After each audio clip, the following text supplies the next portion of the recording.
లోక్సభ ఎన్నికలు సమీపిస్తున్న కొద్దీ బీఆర్ఎస్ పార్టీలో వేగం పెరుగుతూ ఉన్నది.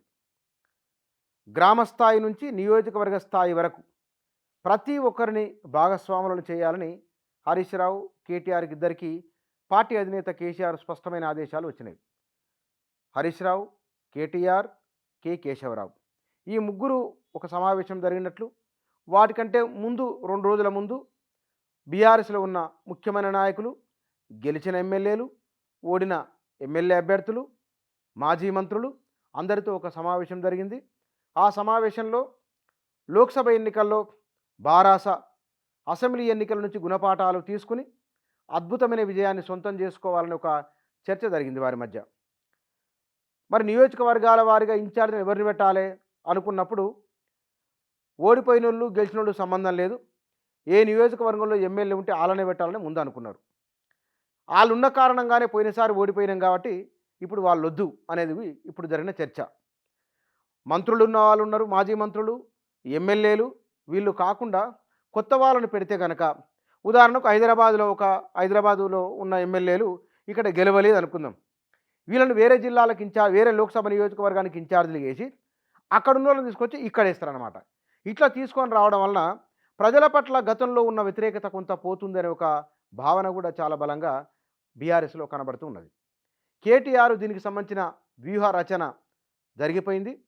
ఒక్కొక్క లోక్సభ నియోజకవర్గం పైన సమీక్ష జరుగుతున్నప్పుడు ఈ సమీక్షకు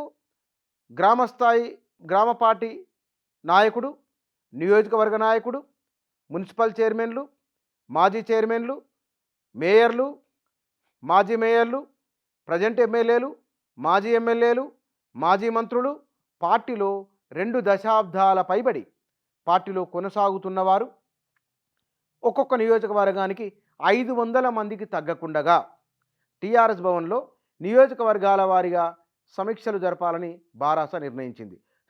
బహుశా జనవరి 2-3 తేదీలలో 2024 జనవరి నుంచి బారాస సరికొత్త వేగాన్ని సంతరించుకొని ముందుకెళ్లాలని భావిస్తూ ఉన్నది. జనవరి 3వ తారీఖు నుంచి జనవరి 21వ తారీఖు నాటికల్లా 17 లోక్సభ నియోజకవర్గాలపైన రివ్యూలు పూర్తి చేయాలని, తదనుగుణమైన కార్యాచరణను రూపొందించుకొని వేగంగా ముందుకెళ్లాలని పార్టీ నాయకులు బలంగా భావిస్తున్నారు. ఇప్పటికే అన్ని జిల్లాల నాయకత్వానికి స్పష్టమైన ఆదేశాలు వెళ్ళిపోయినాయి. జనవరి మొదటి వారంలో సమీక్షా సమావేశాలు ప్రారంభం కాబోతున్నాయి. బారాస అక్కడక్కడ మొన్న కవిత ఇచ్చిన స్టేట్మెంట్లతోని హిందూ ధర్మం గురించి మాట్లాడము, హిందూ జీవన విధాన కాంగ్రెస్ పార్టీ వ్యతిరేకత అనే విధంగా మాట్లాడిన మాటలు మరోసారి బారాసకు బీజేపీకి మధ్య దోస్తానం ఉందా అనే సందేహాలు, అనుమానాలు వచ్చే విధంగా వచ్చిందని మీడియాలో రకరకాల కథనాలు వస్తున్నాయి. నిజాలు ఏమిటో తెలియదు. అసెంబ్లీ ఎన్నికల ముందు జరిగిన ఇలాంటి చర్చనే బీఆర్ఎస్ పైన చాలా ప్రభావాన్ని చూపించిందనే ఒక అభిప్రాయం కూడా బీఆర్ఎస్ పార్టీలో ఉన్నది. మీడియాలోనూ సోషల్ మీడియాలో కూడా చాలా బలంగానే వచ్చింది.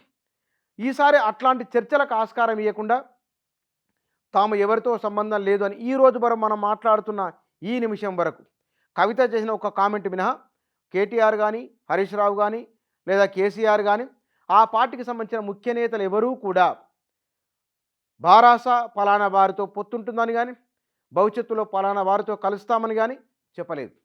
చాలా జాగ్రత్తగా ముందుకు వెళుతూ ఉన్నారు. అయితే మరి ఈసారి లోక్సభకు ఎన్నికలకు పోటీ చేయాలంటే కాంగ్రెస్ అధికారంలో ఉన్నది, వారు అన్ని విధాలుగా సమాయత్తమై ఉన్నారు. వీటిని తట్టుకొని నిలబడాలంటే కనుక, ఎందుకంటే అసెంబ్లీ ఎన్నికలు మొన్ననే జరిగినాయి, బహుశా ఇంకా 2-3 నెలల్లో పార్లమెంట్ ఎన్నికలు జరగబోతున్నాయి. అసెంబ్లీకి పార్లమెంట్ ఎన్నికల మధ్య 6 నెలల వ్యవధి ఉన్నది. ఈ 6 నెలల వ్యవధిలో ప్రజల ఆలోచనలో ఏమన్నా మార్పు ఉన్నదా? బీఆర్ఎస్కు అనుకూలంగా ఉన్నారా? సోషల్ మీడియాలో వ్యక్తమవుతున్న సానుభూతి అది ఓట్ల రూపంలోకి మారబోతున్నదా? హైదరాబాద్ ప్రజలు లోక్సభ ఎన్నికల్లో హైదరాబాద్ రంగారెడ్డి అసెంబ్లీ ఎన్నికల్లో గెలిపించినట్లుగానే లోక్సభ ఎన్నికల్లోని బీఆర్ఎస్కు ఓటేస్తారా? వేస్తే ఎట్లా వేస్తారు? వేయకుంటే ఎందుకు వేయరు? రూరల్ తెలంగాణలో ప్రజల్లో ఎందుకు వ్యతిరేకత వచ్చింది? లోక్సభ ఎన్నికల్లో కూడా ఆ వ్యతిరేకత కొనసాగుతుందా? ఇత్యాది విషయాలపైన ఆమూలాగ్రము సమగ్రంగా చర్చ చేయడానికి సిద్ధమైనరు బీఆర్ఎస్ నాయకులు. సరే, బహుశా ఇది జనవరి 21 మధ్యలో సంక్రాంతి పండుగ వస్తే ఆ 2-3 రోజులు మినాయించి మళ్ళీ వరుసగా సమావేశాలు జరపబోతున్నారు. తేదీలను కూడా ఏ తేదీ నాడు ఏ నియోజకవర్గం లోక్సభ నియోజకవర్గం పైన చర్చ జరగబోతున్నది, ఆ తేదీల వారీగా ఇప్పటికే రాష్ట్ర వ్యాప్తంగా ఉత్తర్వులు వెళ్ళిపోయినాయి, పార్టీ ఆదేశాలు వెళ్ళినాయి. కాబట్టి ఆయా తేదీలకు సంబంధించిన వారు టీఆర్ఎస్ హైదరాబాద్లో టీఆర్ఎస్ భవన్కు రావడం, అక్కడ సమీక్షలు జరుపుతున్నారు. ఇవన్నీ కూడా బారాసాకు మరికొంత ఊపును ఉత్తేజాన్ని తేవాలని, నైరాశ్యంలో ఉన్న కార్యకర్తల్లో కొత్త ఉత్సాహాన్ని ఊపును నింపే ప్రయత్నం చేస్తూ ఉన్నారు బీఆర్ఎస్ నాయకులు. వాస్తవానికి వల్ల కాంగ్రెస్ పార్టీ ఎవరూ ఊహించని విధంగా, కాంగ్రెస్ వాళ్ళే ఊహించలేదు, అంతను ఊహించని విధంగా రూరల్ తెలంగాణలో చాలా బలపడింది కాంగ్రెస్ పార్టీ. ఇటీవల వచ్చిన సర్వేలో కూడా 9 నుంచి 11 స్థానాలు కాంగ్రెస్ పార్టీకి లోక్సభలో రాబోతున్నాయని, మిగిలిన స్థానాల విషయంలో బీజేపీ బారాస ఇద్దరు పోటీ పడాల్సి ఉంటుందని కూడా సర్వేలు చెప్పినాయి. కాబట్టి ఆ సర్వేలను దృష్టిలో ఉంచుకున్నప్పుడు, అసెంబ్లీ ఎన్నికల ఫలితాలను దృష్టిలో ఉంచుకున్నప్పుడు ఏ విధమైన వ్యూహాన్ని అమలు చేసుకుంటే ఎట్లా చేస్తే ప్రజలను ఆకట్టుకోగలము, ఓట్లు వేయించుకోగలమనే ఒకానొక చర్చ బీఆర్ఎస్లో గడిచిన కొద్ది రోజులుగా సీరియస్గా జరుగుతున్నది.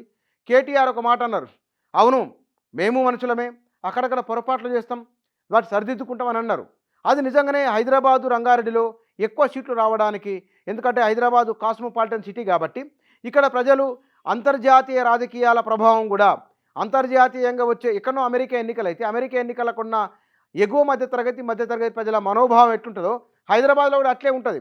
పనిచేస్తూ ఈయన కూలి పని చేస్తారా, పార పని చేస్తారా, ఈయన ప్రొఫెసరా, ఈయన కాంట్రాక్టర్ ఏమి ఉండదు. ఎందుకంటే కాస్మోపాలిటన్ సిటీ అది చాలా రకాలుగా మనుషులను ప్రభావితం చేస్తుంది. కాబట్టి కేటీఆర్ ముఖ్యమంత్రి తర్వాత ముఖ్యమంత్రి స్థాయి వ్యక్తి కాబట్టి ఆ రోజు ఆయన చేసిన వ్యాఖ్యలు హైదరాబాద్ నగరంలో ఉన్న రంగారెడ్డిలో ఉన్న ఈ అన్ని ఎదగడానికి స్కోప్ ఉన్న జీవితాల్లోకి అడుగుపెట్టిన తరం మొత్తం కూడా కేటీఆర్ పట్ల ఆకర్షితులై ఉన్నారు, ఎక్కువ స్థానాలు తీసుకోగలిగారు.